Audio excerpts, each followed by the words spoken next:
Les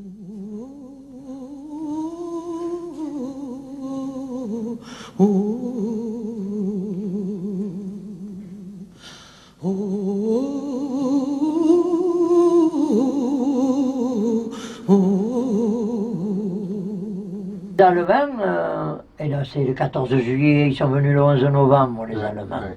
C'est en 1944 que ça s'est passé, ça. Et les Allemands, lorsqu'ils m'ont emmené avec le car, avec tous ces gars qui étaient comme moi, qui étaient venus pour manifester, hein, et ils nous ont emmenés à Septembre-les-Vallons, ils nous ont lâchés dans la campagne. Et quand on est repassé avec le tramway, parce qu'on n'a pas payé le tramway, on gueulait, on chantait, international, à la Marseillaise, on chantait tout ce que tu voulais là. J'ai cru ou j'ai vu 2 Allemands à Saint-Antoine sur la place du marché. Oui, on les a vus puisqu'on y a fait ça. Les mecs qui nous ont vus, mais ils n'ont rien compris, les Allemands. Ça passait juste. Hein. Donc, on se défoulait. Ouais, en fait, c'est pas ça qui t'a fait grand-chose, en fait, de voir 2 Allemands comme ça. Non. Mais c'est qu'à mon âge, on ne supportait pas, tu vois, avec les tracts, c'est bien beau, mais les Boches, ils nous occupent. C'est bien beau, mais il faut se battre contre eux comme ils font les résistants. Parce que déjà, la résistance armée avait commencé. Hein, et... Donc, je te dis, les tracts, c'est pas suffisant. Puisque... Donc après les coups de cloche, tu disais les tracts, ça commence. C'était pas efficace parce que tu disais, voilà. En fait, les Allemands, ils étaient bien là, en chair et en os, armés, et nous, on avait des tracts. Et comme tous les jeunes qui étaient des résistants, on pensait qu'à une chose, c'est se battre contre eux. Un jeune, de suite, quand il n'accepte pas, s'il peut te lancer des pavés, il te lance des pavés. Eh oui, la guerre des pierres. Hein? La guerre des pierres. Et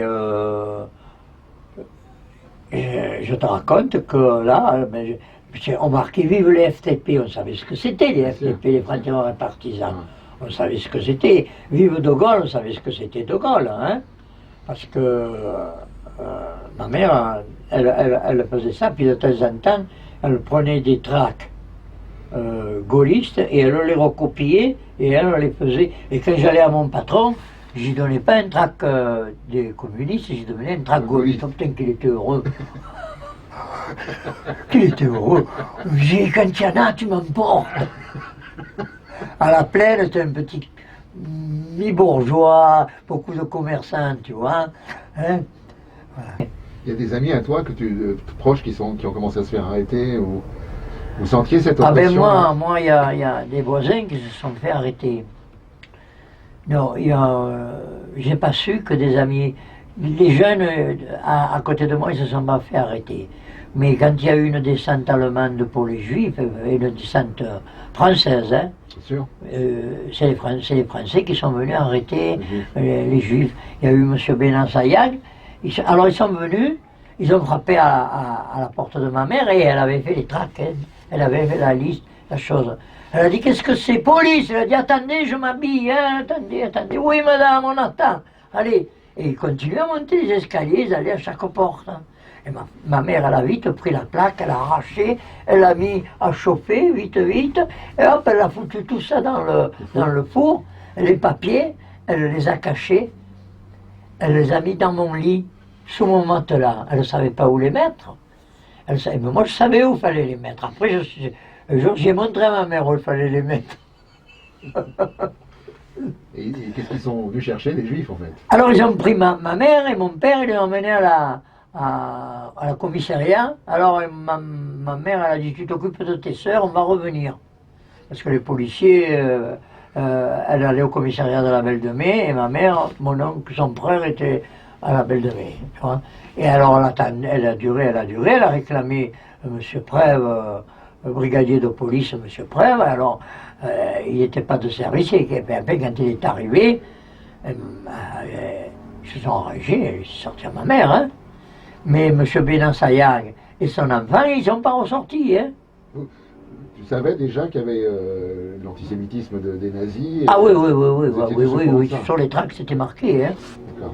C'était marqué. Seulement, les peuples juifs ne croyaient pas, étant donné que ils avaient cet insigne, ailleurs, tu vois, ils ne croyaient pas que seuls des juifs communistes, ils savaient, ils foutaient le camp, quoi. Ils savaient que s'ils étaient attrapés, peut-être pas pour qu'ils soient juifs, mais parce qu'ils étaient communistes, ils y passaient. Ouais. Donc, hein, et mon copain, Georges Benassayan, lui, il n'était pas communiste, mais il a dû rencontrer des communistes, et puis il est parti. Il est parti, mais il n'est pas allé dans un maquis FTP, parce que tu n'as pas la chance, comme moi, de tomber sur un maquis FTP. Il est parti dans le Vercors.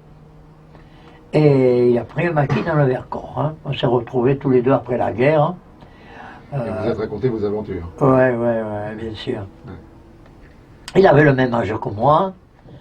Après, on sortait ensemble et tout ça, mais je ne te raconte pas la suite. Après c'était la fête. Et ouais, à 20 ans, qu'est-ce que tu veux que ce soit?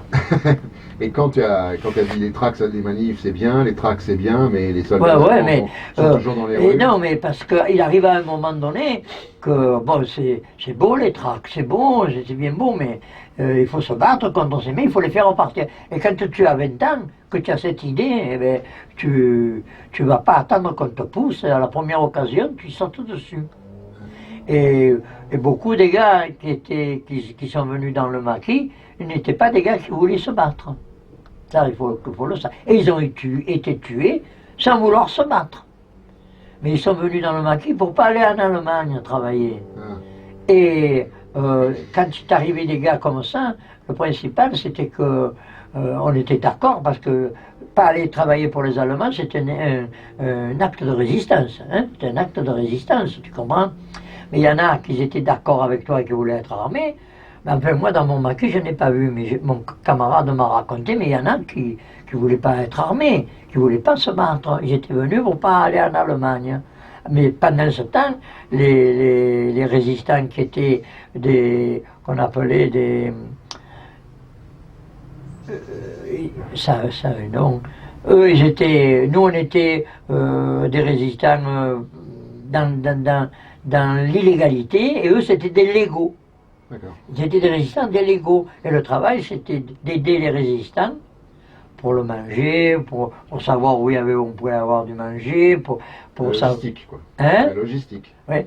Et pour savoir s'il y en avait un qui était malade ou blessé, un docteur qui l'allait amener, tu vois, c'est un truc, il fallait que tu sois.